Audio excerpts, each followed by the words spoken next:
જય અંબા, જય ખંભલાઈમાં ભાઈઓ. આજે 17 મે 2026 અને રવિવાર છે. સાંજે 5:05 થવા આવી છે અને લગભગ 1.5 મહિનાથી માંડલ ઘણા બધા તળાવ પ્રાગટ્ય સ્થાન અને નિજ મંદિરે ઘણા બધા માતાજીના જે કામ બાકી રહી ગયા હતા એના માટે અહીંયા માંડલ જ છીએ. ખૂબ સરસ મજાનો જે વાવાઝોડું વચમાં આવ્યું ત્યારે આપણો આ પુલ ઉડી ગયો હતો અને નવેસરથી પાછો નવા રંગરૂપ અને મજબૂતાઈ સાથે ફરી એકવાર બિલકુલ તડકો ન આવે. જો પડઘો પડે છે ઉપર, કેમ કે આપણે આ શેડને કારણે અને તળાવમાં પાણી ઘણું બધું ઓછું થઈ ગયું છે. ફરી એકવાર નવા નીર જ્યારે આવશે ત્યારે, પણ અત્યારે ઘણું એટલે ઘણું ઓછું થઈ ગયું છે પાણી. જો અહીંયાથી ગાય આવી ગઈ એટલે ઘણું ઓછું છે, પણ નવા રંગરૂપ સાથે મજબૂતાઈ સાથે ખૂબ સરસ દ્રશ્યો સાથે. તો જે વાત આપણે કરવાની છે કે આજથી ઘણા વર્ષો પહેલાં હું આ જે વાત કરવા જઈશ એ આ પરિવારને કદાચ નહીં ગમે, કેમ કે એ લોકોને કોઈ મોટપ જોતી નથી, પણ આપણા પરિવારના શ્રુતિબેન રૂપેશભાઈ રાવલ અમદાવાદ, એણે ઘણા વર્ષો પહેલાં એકવાર મને કીધું, મુકેશભાઈ માતાજીને આપણે સરસ મજાની ચરણ પાદુકા બનાવી છે. તો એ વખતે એણે 30 તોલા 3 બિસ્કિટ સોનાના આપેલા અને કીધું હતું કે આમાંથી માતાજીની ચરણ પાદુકા સરસ મજાની બનાવજો.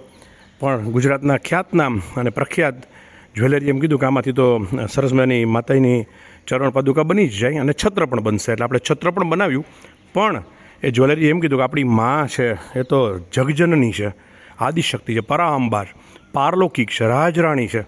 આનું તો વર્ણન જ ન થઈ શકે. એના ચરણનું વર્ણન કેવી રીતે આપણે કરી શકીએ? માના દીકરા આપણે માના ચરણનું વર્ણન કેવી રીતે થઈ શકે? પણ એને ચાકડી ન હોય. ચાકડી તો યોગી અને સંન્યાસીઓની હોય, એને તો મોજડી હોય. ખૂબ સુંદર. એટલે ત્યારે એણે ખૂબ સુંદર નકશીદાર મોજડી બનાવેલી. આપણે વાર તહેવારે સારા પ્રસંગે માના ચરણોમાં ધરાવીએ છીએ નિજ મંદિરે. આજે આ વાત કહેવા પાછળનો હેતુ છે કે તમને એક દર્શન કરાવવા જઈ રહ્યો છે, જે બ્રહ્માંડના પહેલાં દર્શન તમારા માટે છે. આજે પહેલી વાર આ વિડીયો અપલોડ થવા જઈ રહ્યો છે અને તમે જે દર્શન હમણાં કરશો તો એ દર્શન તમે પહેલાં એવા વ્યક્તિઓ છો જે આ દર્શન કરશે. એટલે અદ્ભુત માએ જે પ્રેરણા કરેલી હતી અને આપણે માને પૂછીને જ બધું કામ કરીએ. પણ સાથે સાથે તળાવ પ્રાગટ્ય સ્થાનના લક્ષચંડીનું બોર્ડ, શ્રી મહાશક્તિ ખંભલાઈમાં લક્ષચંડી મહાયાગ, જે યુગો સુધી અવિસ્મરણીય બની ગયો. 2027 ડિસેમ્બરમાં આપણે, આપ સૌને ખબર છે, શ્રી મહાશક્તિ ખંભલાઈમાં મહાકાલ મૃત્યુંજય કોટી રુદ્ર મહાયાગ કરવા જઈ રહ્યા છીએ. જેમાં આપણે લક્ષચંડીમાં જેમ આપણે માતાજીને 1.25 કરોડ આહુતિથી તૃપ્ત કર્યા, એમ ભોળાનાથ મહાદેવ દેવાધિદેવ કાલાતીત છે, આપણે 7 કરોડ આહુતિ અર્પણ કરવાના છીએ અને 13 કે 14 દિવસ આ યજ્ઞ ચાલશે. આજે તમને દર્શન જે કરાવવા જઈ રહ્યો છું, તમે ભાગ્યશાળી છો, બળભાગી છો, પુણ્યશાળી છો. વર્ણન નથી થઈ શકે એમ. તમે જોઈને તમને એવું લાગશે કે જે આપણી માં છે તો માના પદચિહ્ન અને માં કેવી હોઈ શકે, તો એને એક નાનકડી એવું ગ્લિમ્સ તમને મળશે. તળાવમાં એટલી બધી હવે તો ઠંડક રહેશે, બિલકુલ તડકો નહીં, કેમ કે ઉપર આવી સરસ મજાની યજ્ઞશાળા એમ છે.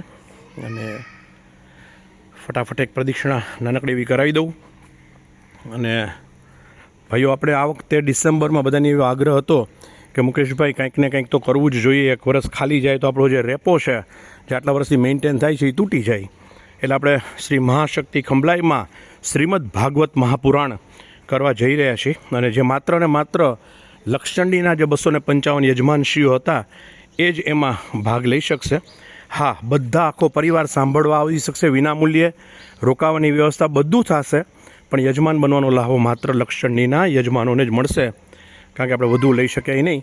એનો એક વિડીયો હું અલગથી બનાવીશ અને આપને અપલોડ કરીશ. અત્યારે હું તમને જે દર્શન કરવા જઈ રહ્યો છું એ ખરેખર તમે નસીબદાર છો.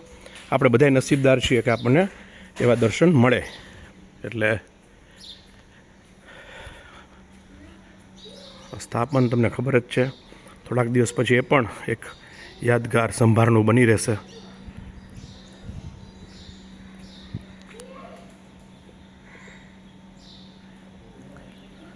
અને પિન ડ્રોપ સાયલન્સ છે એકદમ. માતાજીનું વાહન,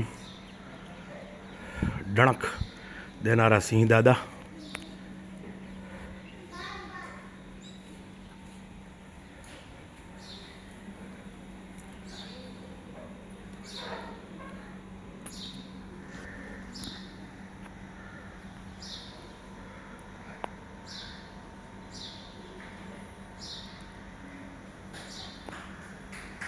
हे जगदम्बा।